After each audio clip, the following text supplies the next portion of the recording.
लगन कुंडली में हम एर्थ लॉर्ड की प्लेसमेंट को कंपेयर कर रहे हैं। जैसे मान लो किसी जातक का एर्थ लॉर्ड किसी भाव में स्थित है और किसी दूसरे जातक का जो 8वें घर का स्वामी है वो किसी अन्य भाव में स्थित है, तो दोनों ही प्लेसमेंट में से कौन सी प्लेसमेंट ज़्यादा बेहतर हो सकती है या कौन सी प्लेसमेंट के ज़्यादा बेहतर परिणाम सामने आ सकते हैं। एर्थ लॉर्ड की या एर्थ हाउस की बात की जाए तो आपके प्रत्येक लगन के हिसाब से आपका एर्थ लॉर्ड अलग अलग होगा। और जो इस वीडियो में हम चर्चा कर रहे हैं वो टॉपिक ये रहेगा कि किसी का जैसे एर्थ लॉर्ड 7th हाउस में स्थित है या किसी का एर्थ लॉर्ड मान लो 11th हाउस में स्थित है, तो दोनों ही प्लेसमेंट से आपके जीवन पर क्या क्या असर पड़ेगा और किस प्रकार से आप इन दोनों में डिफरेंस देख पाएंगे, किस प्रकार से इन दोनों को कंपैरिजन में आप ला पाएंगे। देखिए, सबसे पहले तो एर्थ हाउस या एर्थ लॉर्ड की ही बात करते हैं। अगर आपका मान लो एर्थ लॉर्ड सूर्य जैसा ग्रह है या चंद्रमा जैसा ग्रह है तो वो सिर्फ और सिर्फ आपके चार्ट में 8वें ही भाव का स्वामी है। लेकिन आपके चार्ट में मान लो एर्थ लॉर्ड या तो बुध होगा, बृहस्पति होगा, शनि होगा, इवन शुक्र या मंगल होगा, तो वो आपके चार्ट में 8वें भाव के अलावा किसी न किसी अन्य भाव को रिप्रेजेंट जरूर कर रहे हैं। तो अब आपका अष्टमेश चाहे सप्तम भाव में बैठा है चार्ट में, चाहे आपके 11th हाउस में बैठा है, आपको उस दूसरे भाव पर भी विचार अवश्य ही करना होगा कि आपका अष्टमेश किस अन्य भाव का स्वामी है और क्या आपका जो अष्टमेश है वो सप्तम भाव में बैठने के बाद या 11th हाउस में बैठने के बाद अपने उस दूसरे वाले भाव से कोई भी संबंध बना रहा है, दृष्टि संबंध या किसी भी तरीके से अन्य तरीके से, तो ये सब आपको चेक करना होगा। नॉर्मली देखा जाए तो एर्थ हाउस बहुत ज़्यादा सेक्रेट है।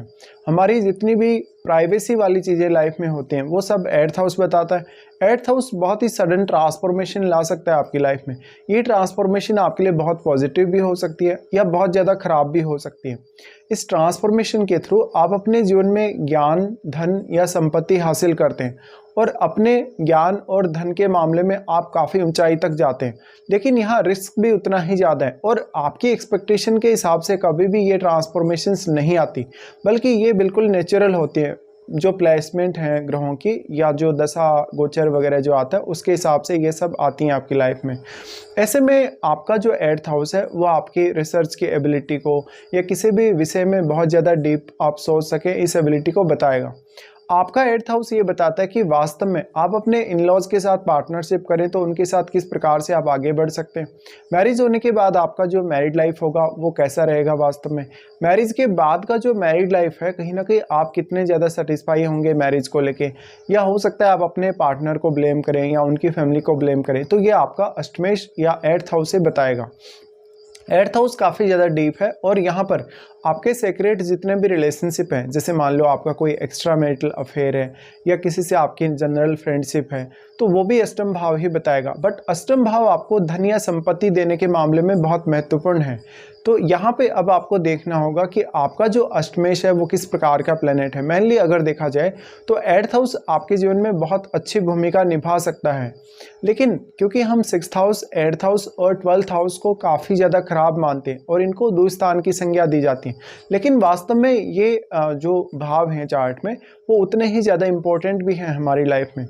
अब अष्टमेश की बात हो रही है तो आपको कोई भी रिसर्च ओरिएंटेड काम करना है, कोई भी अकल्ट से संबंधित काम करना है, तो आपके अष्टम भाव ही काम आने वाला है। भले ही आपका अष्टमेश कहीं भी चार्ट में बैठा है, लेकिन आपके लिए अष्टम भाव में बैठा हुआ ग्रह भी अब उतना ही ज़्यादा महत्वपूर्ण हो जाएगा। तो आपका अष्टमेश चाहे आपके सप्तम में है चाहे आपके 11th में है, लेकिन यहाँ पर प्लैनेट विशेष बहुत ही मैटर करेगा। अब जो आपका 8वां भाव है वास्तव में वो आपके लिए इस प्रकार का गेन है जहाँ पर आपने कोई मेहनत नहीं की, आपने कोई हार्डवर्क नहीं किया। हो सकता है आपने कोई इन्वेस्टमेंट की हो, आपने कोई प्रॉपर्टी वगैरह परचेज की हो, कोई ऐसी चीज़ अन्य चीज़ परचेज की हो जो आपको रेगुलर रिटर्न दे रही है या कुछ ना कुछ पैसा दे रही है, या फिर आपने कोई ना कोई ऐसी रेंटल इनकम जनरेट की है अपने लिए। तो यहाँ पे ऑल ऑफ जो भी होगा वो आपकी लाइफ में सडनली होगा और लगातार होता रहेगा। लगातार जब भी अष्टमेश का प्रभाव आएगा या अष्टम भाव में बैठे हुए ग्रह का काफ़ी स्ट्रॉन्ग प्रभाव आएगा, तब ऐसे में आपको अपनी महादशा और अंतर्दशा पर जरूर फोकस करना चाहिए और गोचर पर भी, कि गोचर में कौन सा ग्रह आपके अष्टम भाव से गुजर रहा है। सबसे पहले हमारी जो प्लेसमेंट है इस वीडियो में जिस पर हम डिस्कस कर रहे हैं, मान लो किसी का एर्थ लॉर्ड 7th हाउस में स्थित है। एर्थ लॉर्ड अगर 7th हाउस में आ गए तो एर्थ हाउस की सारी जो भी चीज़ें हैं, जो भी एर्थ हाउस का कारकत्व है वो आपके 7th हाउस में आ गया। तो अब पार्टनर को अंडरस्टैंड करने में आपको काफ़ी प्रॉब्लम हो सकती है।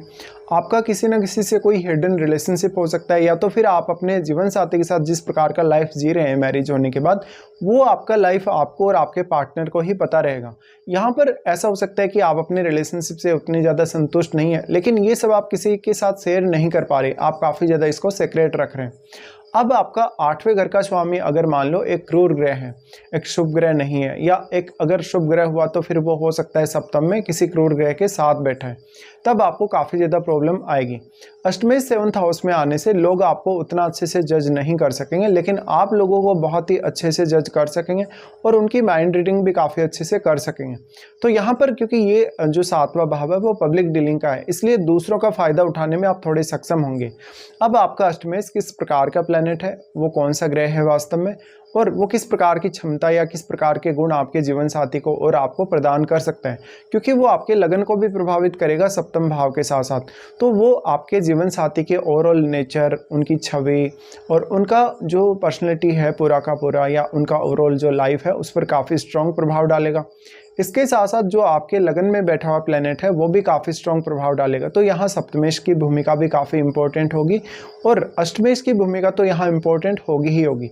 अब आपका जो अष्टमेश है वो वास्तव में आपके चार्ट में किस अन्य भाव का स्वामी है, ये आपको देख लेना चाहिए, क्योंकि अष्टमेश का क्या यहाँ आने के बाद, सप्तम भाव में उसके होने के बाद, उस अपने दूसरे वाले भाव से कोई भी संबंध बन रहा है या नहीं बन रहा है, ये सब आपको देख लेना चाहिए। देखिए, अष्टमेश अगर सप्तम में आ गया तो आपका जो अष्टम भाव है वो आपके जीवन साथी की वेल्थ है।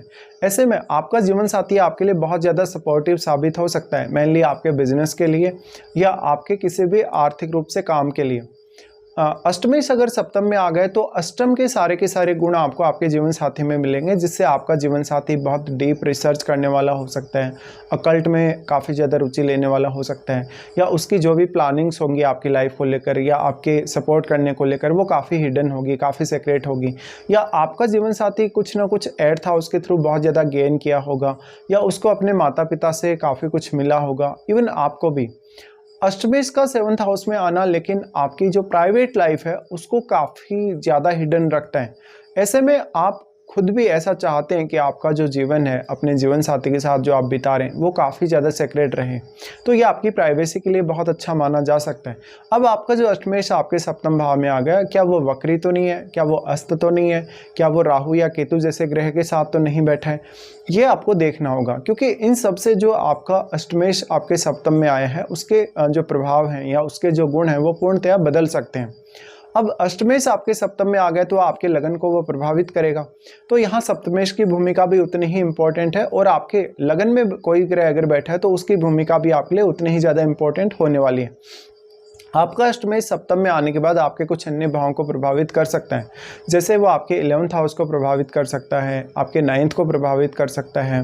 लगन को तो वो प्रभावित हमेशा ही करेगा, चाहे वो सूर्य है, चंद्रमा है, शुक्र है, कोई भी ग्रह हो भले ही।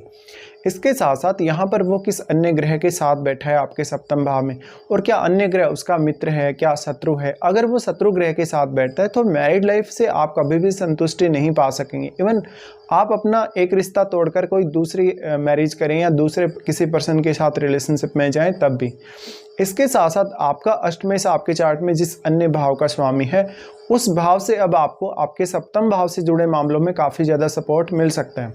तो आपका पार्टनर आपके वेल्थ क्रिएशन में, आपकी जो पब्लिक इमेज बनेगी उसमें काफ़ी महत्वपूर्ण भूमिका निभाएगा, और वास्तव में आपके लगन में बैठे हुए ग्रह पर भी आपका अष्टमेश अब प्रभाव डालने वाला है। तो आपको ये सब देखना चाहिए। इसके साथ साथ यहाँ सप्तमेश की जो भूमिका है वो आपके लिए काफ़ी इंपॉर्टेंट है।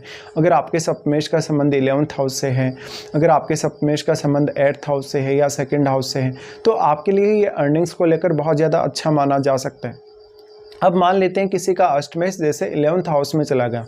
अष्टमेश अगर 11th हाउस में चला गया तो मोस्ट ऑफ केसेस में ये बहुत ही ज़्यादा अच्छा साबित होगा, क्योंकि फिर अष्टम भाव से गेन होने की संभावना बढ़ जाएगी।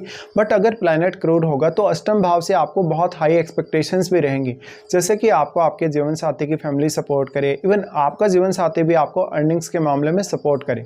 अब आपका 11th हाउस आपका नेटवर्क सर्कल है। अगर आप अष्टम भाव से संबंधित कोई भी प्रकार का बिजनेस कर रहे हैं, कोई भी प्रकार की सर्विस प्रोवाइड कर रहे हैं अष्टम भाव से से रिलेटेड।